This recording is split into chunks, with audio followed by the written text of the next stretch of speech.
Start करने से पहले मैं आपको बता दूं कि मैं 11th क्लास की केमिस्ट्री चैप्टर नंबर 13 हाइड्रोकार्बन को एक्सप्लेन कर रहा हूं। ये मेरा सेकंड वीडियो है। इसमें हम देखें कैसे एल्केन्स को प्रिपेयर किया जाता है। एल्केन को प्रिपरेशन करने से पहले हम देखें कि एल्केन्स होते क्या हैं। एल्केन्स एलिफैटिक सैचुरेटेड हाइड्रोकार्बन्स होते हैं। उनका जनरल फार्मूला CnH2n+2 होता है। एन का मतलब होता है number of carbon atom. Carbon carbon के बीच में सिंगल बॉन्ड, इन्हें हम पैराफिन्स भी कहते हैं। लिटिल एफिनिटी, बहुत कम रिएक्टिव होते हैं। ठीक है। अब ये जो आपके एल्केन्स हैं, इन्हें बनाने के कुछ मेथड्स हैं। जैसे कि लेफ्ट साइड में आप देख रहे हैं 5 मेथड है और राइट साइड में आपके 5 मेथड है। तो 10 मेथड्स हम डिस्कस करेंगे अच्छे से।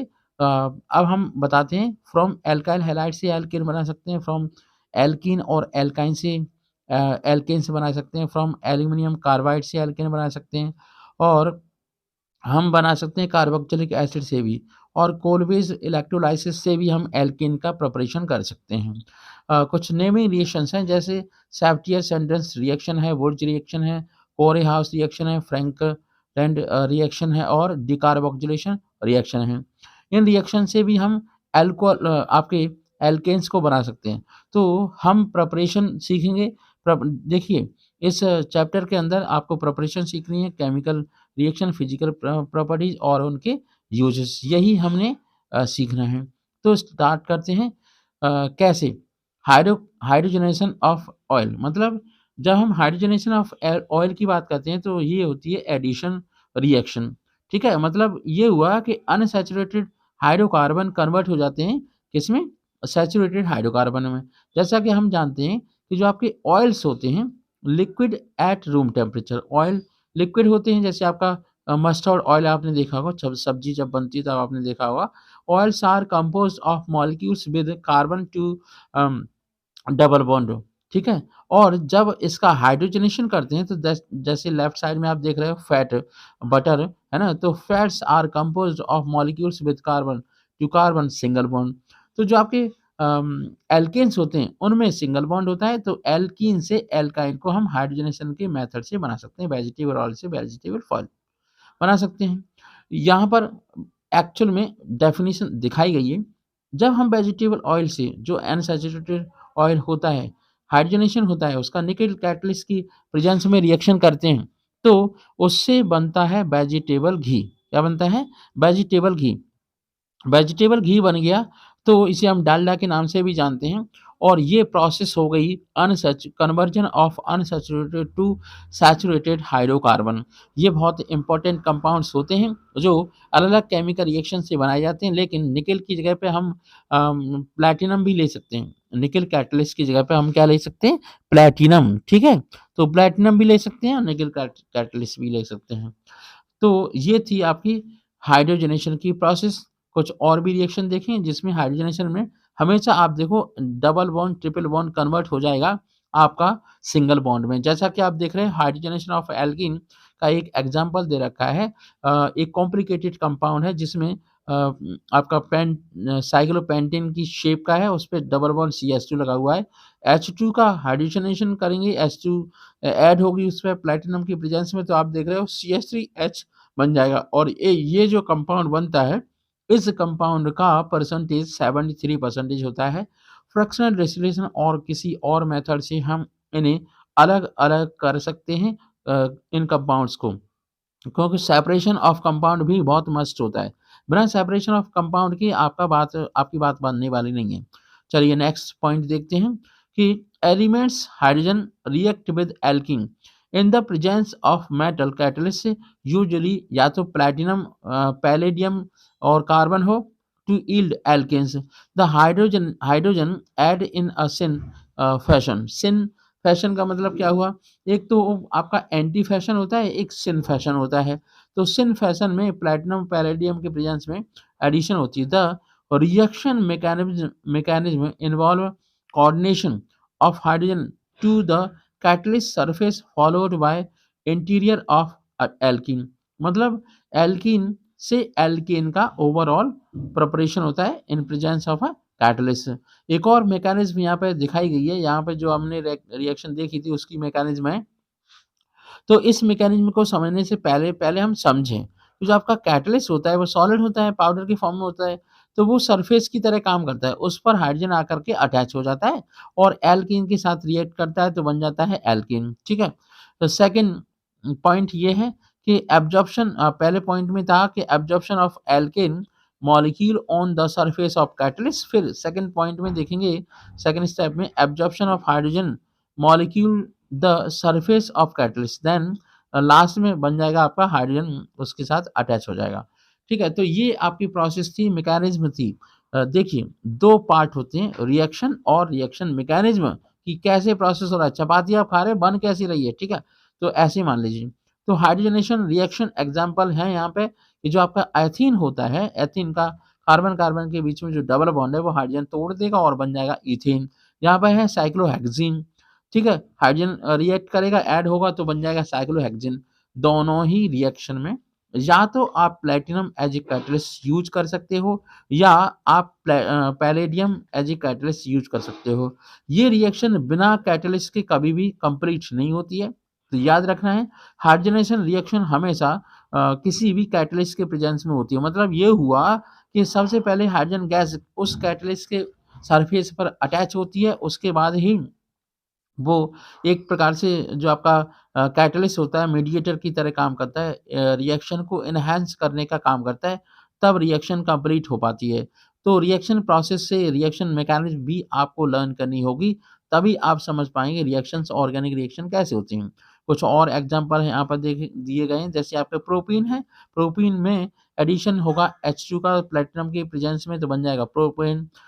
एथीन में होगा तो आपका अभी पढ़ चुके हैं 298 केल्विन पे तो ईथेन बन जाएगा। प्रोप-1 आयन होगा तो प्लैटिनम के प्रेजेंस में रिएक्शन होगी तो आपका बन जाएगा प्रोपेन। अब यहाँ पर आप देख रहे हो क्या अंतर देख रहे हो कि प्रोपीन से प्रोपेन बनने में केवल 2 हाइड्रोजन यूज़ हो रहे हैं और प्रोपाइन से प्रोपेन बनने में 4 हाइड्रोजन की ज़रूरत पड़ रही है, क्योंकि यहाँ पर कार्बन-कार्बन के बीच में ट्रिपल बॉन्ड है, तीनों दोनों बॉन्ड को तोड़ोगे तो आपको 4 हाइड्रोजन बनाने ऐड करने पड़ेंगे। 2 बॉन्ड का मतलब होता है 4 इलेक्ट्रॉन, मतलब 4 इलेक्ट्रॉन कौन प्रोवाइड करेगा? 4 हाइड्रोजन।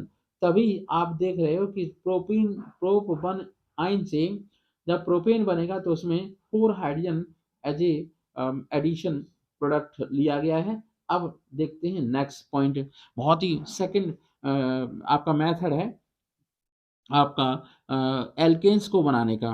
तो एल्कीन को बनाने का सेकंड मेथड है वुड्स-फिटिंग रिएक्शन। सबसे पहले हम देखें वुड्स-फिटिंग रिएक्शन। 3 टाइप की रिएक्शंस होती हैं, एक Wurtz reaction, fitting reaction, woods-fitting reaction. Woods-fitting reaction में एक बेंजीन की रिंग होगी और उसका हैलाइड होगा और आपका नॉर्मल एल्काइल होगा। A mixture of an alkyl halide and aryl halide gives an alkyne when treated with a sodium in dry ether and is called Burge-Fitting reaction। तो जैसा कि आप देख रहे हैं, मान लीजिए आप क्लोरोबेंजीन है, सोडियम मेटल के प्रेजेंस में मिथाइल क्लोराइड के साथ रिएक्शन कर रही है, इसमें हमें ड्राई ईथर तो लेना ही पड़ेगा एज ए सॉल्वेंट। अगर हम सॉल्वेंट नहीं लेंगे तो रिएक्शन होगी कैसे? तो बनेगा आपका टॉल्बीन, मतलब आर का मतलब क्या हुआ? मिथाइल, आप मिथाइल मान लीजिए, चलिए आर मतलब मिथाइल मान लीजिए।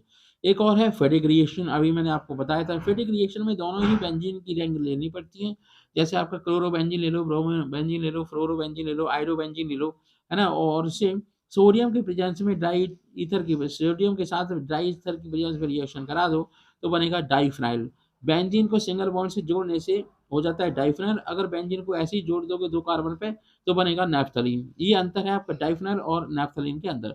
तो alkyl halide also give analog compounds when treated with sodium in dry ether in which two aryl group are joined together, it is called a Fittig reaction। इसी को हम Fittig reaction कहते हैं। मतलब जब 2 बेंजीन के अल्काइल हैलाइड और benzene आपस में रिएक्ट करते हैं सोडियम के प्रेजेंस में तो बन जाता है आपका डाइफिनाइल। ये बहुत इंपॉर्टेंट रिएक्शन है, आपको समझना होगा कि Fittig रिएक्शन और Wurtz-Fittig में क्या अंतर है और Wurtz रिएक्शन में क्या अंतर है। तो Wurtz रिएक्शन अब हम देखते हैं। Wurtz रिएक्शन एक ऐसी रिएक्शन होती है जिसमें क्या होता है कि आपके इवन नंबर ऑफ कार्बन वाले कंपाउंड ही बन सकते हैं। इस बात को दिमाग में रख लीजिए। तो ये आपकी जो बुर्ज फिटिक रिएक्शन है, ये भी सेम रिएक्शन है। एक्चुअली क्या है कि पिछली वाली जो रिएक्शन थी बुर्ज फिटिक रिएक्शन, उसमें एक्चुअली में मतलब एक्स दिखा दिया गया था, कोई एक्चुअल में कंपाउंड नहीं लिया गया था।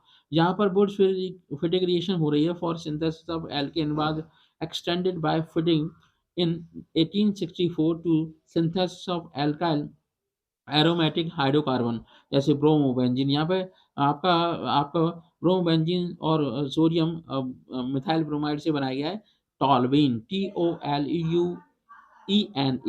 ठीक है, अब बात करते हैं बुर्ज रिएक्शन की। बुर्ज रिएक्शन में होता क्या है, ये दो इंपॉर्टेंट बातें हैं। एक तो एल्काइल हैलाइड लेना पड़ता है in presence of dry ether, तभी बुर्ज रिएक्शन होगी। तो CH3Br+2Na प्लस BrCH3 एरो के साइन पे है ड्राई ईथर और बन जाएगा इथेन प्लस 2NaBr। ठीक है, फिर हम नेक्स्ट रिएक्शन देखते हैं कि C2H5Br+2Na plus BrC2H5 dry ether के केस में बन जाएगा ब्यूटेन। वहां के केस में आपका बना था इथेन पहले वाले केस में, सेकंड केस में बन गया आपका ब्यूटेन।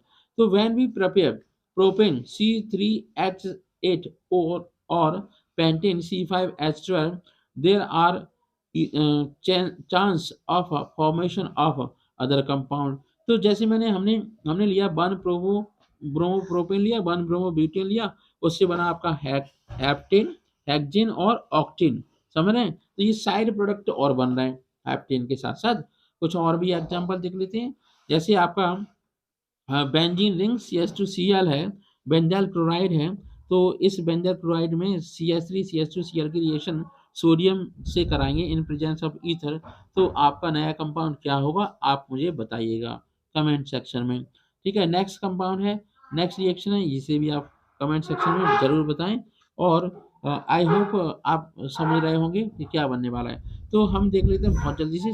Cl हटा दो, लास्ट में डी में भी आपका C2H5 जोड़ दो, और जो आपका सी है उसमें CH3 जोड़ दो, है ना।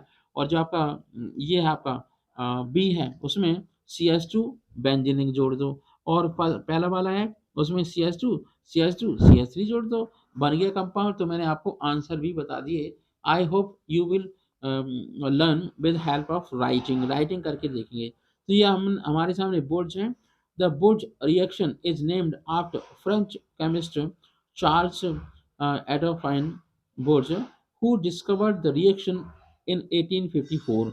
It is a coupling reaction. Coupling का मतलब होता है जब दो कंपाउंड आपस में ऐड हो जाते हैं, कपल कर जाते हैं। जैसे आपने देखा होगा जब ट्रेन होती है, ट्रेन की दो बॉगी होती है, उन्हें ज्वाइन कर लिया जाता है, उसे कपल कर दिया जाता है, कपलिंग हो जाती है। ठीक है, और कपलिंग के बाद इसी से बनता है आपका whereas two alkyl halide are और reacted to form a hydrogen higher alkene. Higher alkene का मतलब क्या है, अभी आपके पास दो कंपाउंड थे, एक कंपाउंड था और आपने देखा दो, एक कार्बन का कंपाउंड था, दो कार्बन का बन गया, दो कार्बन से चार का बन गया, चार से आठ का बन गया। तो हायर एल्किन्स तो हुए। लोअर एल्किन का मतलब कम नंबर ऑफ कार्बन, और हायर एल्किन का मतलब क्या हो गया, हायर नंबर ऑफ कार्बन। ठीक है, तो ये आपकी बोर्ड रिएक्शन है। बोर्ड रिएक्शन और तीन टाइप की रिएक्शंस होती हैं, board reaction, board fatigue reaction और फैटिग रिएक्शन। तो इसे मैं बार बार इसलिए बोल रहा हूँ जिससे आप समझ जाएं कि एक्चुअल में करना क्या है। आपको यही नहीं मालूम कि आपको करना क्या है। ठीक है, तो बोर्ड मैकेनिज्म आप देख सकते हो यहाँ पर किस तरीके से रिएक्शन हो रही है। तो आई होप आपको ये बात समझ आई होगी। थैंक यू सो मच, और नेक्स्ट टाइम मिलते हैं दो